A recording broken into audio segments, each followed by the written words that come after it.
So guys, जैसा कि हमने पिछले एपिसोड में देखा, शियाओ पर क्रिम्सन ड्रैगन के साथ तीनों पावरफुल प्रेटिशनर्स ने हमला किया था, लेकिन शियाओ ने बड़ी आसानी से उनका सामना किया और उस क्रिम्सन ड्रैगन को पकड़ लिया जिसे वो पकाकर खाना चाहता था। वहीं दूसरी तरफ तियानशिन एकेडमी के सारे डिसिपल्स अंडरग्राउंड फेरी मेंशन के एंट्रेंस पर पहुंच चुके थे, पर वहां डा जूटो, लेन जियन और पर्पल सन भी पहुंच गए थे और वो तीनों ही शियाओ से लड़ना चाहते थे। सबसे पहले पर्पल सन ने अपने ट्राइडेंट से शियाओ पर अटैक किया, लेकिन शियाओ ने अपनी गोड बॉडी की ताकत से उस ट्राइडेंट को खत्म कर दिया, जिससे पर्पल सन बुरी तरह घायल हो गया। अब लेन जियन और डा जूटो ने मिलकर शियाओ पर एक साथ हमला करना शुरू कर दिया। लेन जियन अपने कैनोपी हेवन सीट की मदद से हमला कर रही थी, जबकि डा जूटो अपने मोंक रेलिक की ताकत से लगातार शियाओ को निशाना बना रहा था। शियाओ ने तब अपनी प्रीमोडियल सोल को बाहर निकाल लिया और उसकी ये आत्मा इतनी शक्तिशाली थी कि उसने डा जूटो के सारे हमले रोक लिए और आखिरकार उसे हरा दिया। लेन जियन भी हार गई। सब हैरान थे कि शियाओ ने अपनी बॉडी को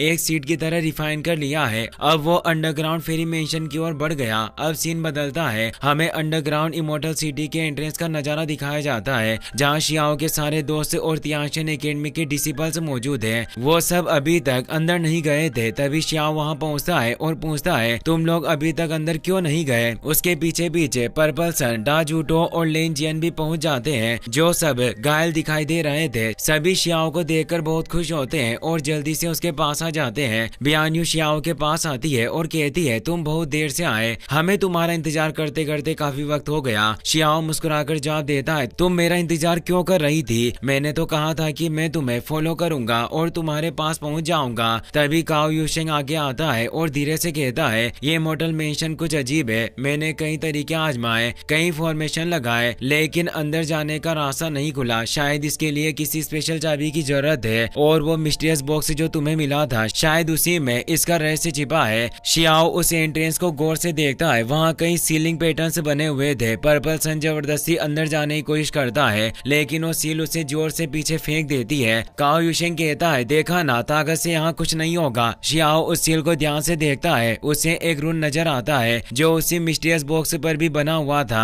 वो जल्दी से बॉक्स निकालता है और जैसे ही वो अल्टीमेट पावर रून एक्टिवेट होता है, वो सील पर जा लगता है, जिससे पूरी जगह हलचल में आ जाती है। काओ यूशेंग खुश होकर कहता है, आखिरकार कुछ तो हुआ, अब हम अंदर जा पाएंगे। शियाओ कहता है, इस मेंशन पर रूल ऑफ स्टेन की सील लगी है, इसीलिए अब मुझे ताकत से ही इसे आजमाना होगा। वो अपनी एक पावरफुल फिस्ट अटैक से उस सील पर वार करता है। पूरा मेंशन हिल उठता है, एनर्जी फैल जाती है और तभी वो सील एक्टिवेट होकर एक तेज चमक में बदल जाती है। अचानक 3 हेवनली गार्ड्स बाहर आ जाते हैं। वो गरजते हुए कहते हैं, कौन है जिसने इमोर्टल मेंशन की शांति भंग करने की हिम्मत की है? शियाओ उन्हें देखकर हैरान रह जाता है, क्योंकि ये तीनों लिविंग पपेट्स थे जो डार्क इमोर्टल गोल्ड से बनाए गए थे। निश्चित ही ये महल किसी इमोर्टल किंग का था। वो इमोर्टल पपेट से सबको एक एक करके जांचने लगते हैं और उनकी नजर लिटिल बनी पर जाती है। वो उसे अपनी एनर्जी से उठाकर अंदर की ओर खींचने लगते हैं। शियाओ तुरंत अपनी गोल्डन वाइन पावर से उसे रोकने की कोशिश करता है, पर एक तेज एनर्जी वेव उसे पीछे फेंक देती है। किसी को समझ नहीं आता कि आखिर हो क्या रहा है। लिटिल बनी के पास जो एशियन किरिन बीस्ट था, वो अचानक तेज रोशनी में ग्लो करने लगता है और उस गेट के अंदर समा जाता है। अब वो तीनों गार्ड्स नीचे उतरते हैं और कहते हैं, सिर्फ एशियन इमोर्टल की सबसे शुद्ध रक्त रेखा वाले लोग ही हमारे शहर में प्रवेश कर सकते हैं। लिटिल बनी अंदर जाने की कोशिश करती है, पर वो अंदर नहीं जा पाती और बैरियर से टकराकर काओ यूशेंग के ऊपर गिर जाती है। वो गुस्से में कहती है, तुम मुझे अंदर जाने क्यों नहीं दे रहे? क्या मेरे पास एशियन इमोर्टल ब्लड लाइन नहीं है? और मेरा माउंट बीस्ट कैसे अंदर चला गया? गार्ड जवाब देता है, ये जानवर किलिन बीस्ट एशियन इमोर्टल का वंशज है, इसीलिए इसके जैसे प्योर ब्लड लाइन वाले लोग ही इस शहर में प्रवेश कर सकते हैं। तभी किलिन बीस्ट उस गार्ड से विनती करने लगता है, प्लीज मेरे दोस्तों को भी अंदर आने दो। गार्ड उसकी बात मान लेता है और कहता है, जिन लोगों के पास भी इमोर्टल एशियन के अवशेष मौजूद है, वो किलिन ब्लड के साथ इस शहर में प्रवेश कर सकते हैं। लिटिल बनी सुनकर बहुत खुश हो जाती है। वो जल्दी से आगे बढ़ती है और जैसे ही धीरे से उस बैरियर को छूती है, अब उसे कोई झटका नहीं लगता और वो अंदर चली जाती है। किलिन बिस्ट भी उसे देखकर बहुत खुश होता है और जल्दी से उसके पास आ जाता है। मोदाओ और बाकी सारे तियानशिन एकेडमी के डिसिपल्स भी अब अंदर आने लगते हैं। तभी लालच में अंधा हुआ पर्पल सन जल्दी से अंदर जाने की कोशिश करता है, पर बैरियर उसे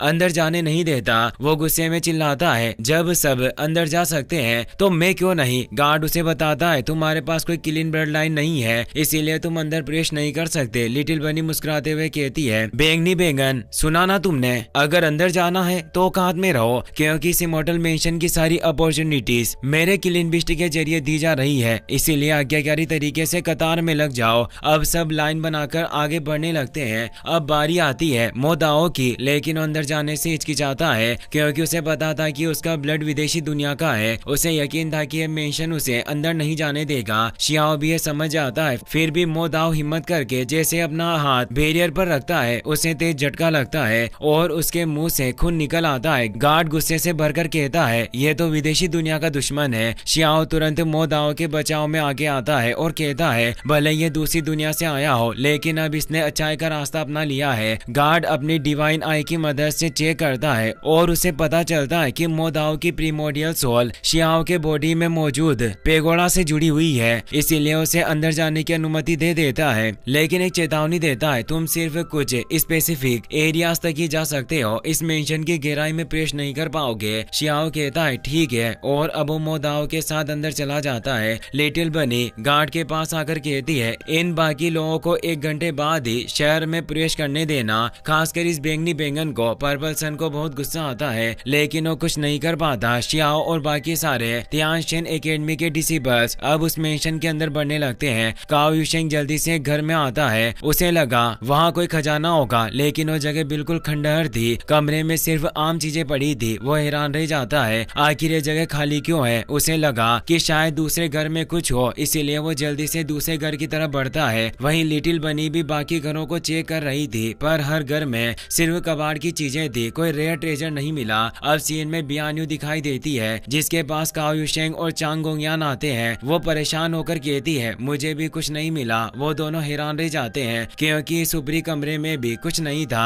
1 घंटा गुजर जाता है पर अभी तक किसी को कुछ भी हाथ नहीं लगा होता। शियाओ को भी कुछ समझ नहीं आता, पर तभी उसे एक ऐसा घर नजर आता है जिसका और बाकियों से बिल्कुल अलग था। उस घर के ऊपर विशालकाय बिष्टी की मरी हुई बॉडी पड़ी हुई थी। अब काओ यूशेंग, लिटिल बनी, गोंगयान और बियान्यू शियाओ के पास आते हैं और कहते हैं हमें कोई डिवाइन मेडिसिन नहीं मिली, ना कोई हड्डी का खजाना, ना ही पुराने स्क्रिप्चर्स मिले। हमें समझ नहीं आ रहा कि इस जगह में आखिर ऐसी कौन सी खास अपॉर्चुनिटी है जिसके लिए सब लड़ रहे थे। तभी बियान्यू आगे आकर कहती है हो सकता है कि वो ट्रेजर बॉक्स है, यही की अपॉर्चुनिटीज को खोलने की चाबी हो। लिटिल बनी भी सिर हिलाते हुए कहती है हाँ मुझे भी लगता है कि उस बॉक्स में जरूर कोई रिएक्शन हो रही होगी, तुम्हें उसे तुरंत बाहर निकालने की कोशिश करनी चाहिए। शियाओ उस ट्रेजर बॉक्स को बाहर निकालता है। वो बॉक्स तेज गोल्डन एनर्जी के साथ चमकने लगता है और जमीन पर हल्का सा वाइब्रेट करने लगता है। कुछ ही पल में उसमें से तेज रोशनी के साथ एक कछुआ बाहर निकल आता है जो सीधा काओ यूशेंग के चेहरे पर चिपक जाता है। सब हैरान रह जाते हैं। काओ यूशेंग उसे जल्दी से हटाता है और पहचान जाता है ये तो 8 ट्रेजर टर्टल है। वो बताता है कि ये 8 खजाना कछुआ एक ऐसी रहस्यमयी प्रजाति है जो ब्लू और क्यू एनर्जी को रिप्लेनिश करने के लिए ग्रेट मेडिसिन का काम करती है, लेकिन इस वक्त वो कछुआ बहुत कमजोर हालत में था और पानी मांग रहा था। शियाओ पूछता है तुम इस ट्रेजर बॉक्स में क्यों छिपे हुए थे। कछुआ भारी आवाज में कहता है मैं बहुत वक्त से कीचड़ बड़े दलदल में भटक रहा था और गलती से यहाँ आ गया। लोगों ने मुझे बहुत तकलीफ दी, यहाँ तक कि मुझे पीने के लिए एक बूंद पानी भी नहीं मिली। शियाओ को अपने ग्रेट एल्डर की बातें याद आती है जिन्होंने बताया था कि ये ऐसा रहस्यमयी जीव है जो कीचड़ में रहता है। तभी वो टर्टल वहाँ मौजूद डिवाइन वाटर की महक सूंघ लेता है और तेजी से उसकी ओर बढ़ने लगता है। सभी को लगता है कि वो भाग रहा है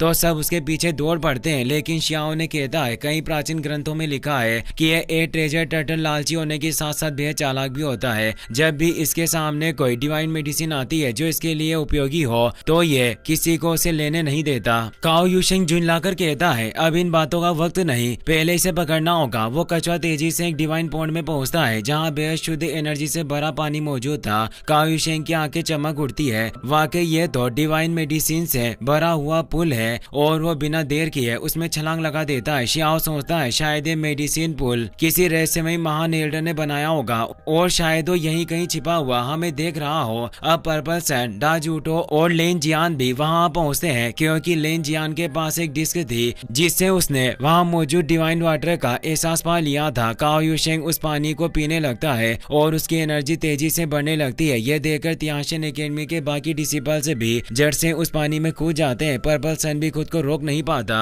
और वो भी उसमें उतर जाता है। सब लोग उस पानी को लालच में पीने लगते हैं। काओ यूशेंग मुस्कुराकर कहता है, वाकई ये दिव्य औषधियों से भरा पुल है। इस पानी की खुशबू भी कितनी स्वादिष्ट है। पर वहीं बाहर खड़े बियान यू, लिटिल बनी, शियाओ और चांग कोंगयान अब तक पुल के बाहर ही थे। काओ यूशेंग चिल्लाता है, तुम लोग बाहर क्या कर रहे हो? जल्दी आओ और इस पानी का लुत्फ उठाओ। लेकिन वो सब मना कर देते हैं। तभी अचानक उस पुल के अंदर मौजूद सोल गाइडिंग लोटस सामने आता है और उसी के नीचे से एक विशाल थोन बाहर निकलता है। वो कांपता है जैसे किसी विशाल जीव का हिस्सा हो। और तभी एक भारी आवाज गूंजती है, कौन है जो इस राजा के महल में घुस आने की जुर्रत कर रहा है? तेज एनर्जी की लहर सबको हिला देती है, लेकिन किसी को कुछ दिखाई नहीं देता। काओ यूशेंग घबरा कर कहता है, आखिर बोल कौन रहा है? क्या यहाँ कोई भूत है? अचानक उस थोन से एक शॉकवेव निकलती है और काओ यूशेंग जोर से पीछे जा गिरता है। जब सब ध्यान से देखते हैं तो उस पर एक छोटा सा क्रिएचर मौजूद था। काओ यूशेंग हंसते हुए कहता है, अच्छा तो तुम कीड़े हमारे साथ गंदा गेम खेल रहे थे। तुम तो मेरे हाथ जितने भी बड़े नहीं हो और हमें डराने की कोशिश कर रहे हो। ये सुनकर वो जीव गुस्से से भर जाता है और पूरी रफ्तार में काओ यूशेंग पर हमला करने बढ़ा। बियान यू अपनी स्पिरिचुअल पावर से उसे रोकने की कोशिश करती है। गोंगयान अपने एरो से हमला करता है, लेकिन वो जीव इतनी तेजी से चलता है कि उनके सारे वार बेअसर हो जाते हैं। वो काओ यूशेंग को एक शक्तिशाली पंच मारता है, जिससे वो दूर जाकर एक घर से टकरा जाता है। शियाओ बस हल्की मुस्कान देता है, लेकिन बाकी सभी तियानशिन एकेडमी के डिसिपल से डर जाते हैं। वो जीव जोर से गरजता है, ये राजा 10,000 जानवरों का वंशज है। असल में वो एक स्मॉल एलिकॉन एंट यानी एक रहस्यमयी चींटी थी। वो कहता है, तुम सबकी हिम्मत कैसे हुई मेरा अपमान करने की? काओ यूशेंग कमजोर हालत में भी ग्राउंड पर आता है और खुद को संभालने की कोशिश करता है। तभी वो एंट किंग कहता है, अब बताओ तुम लोग मेरे नहाने का पानी क्यों चुरा रहे थे? ये सुनकर काओ यूशेंग के मुंह से उल्टी आने लगती है, जिसे वो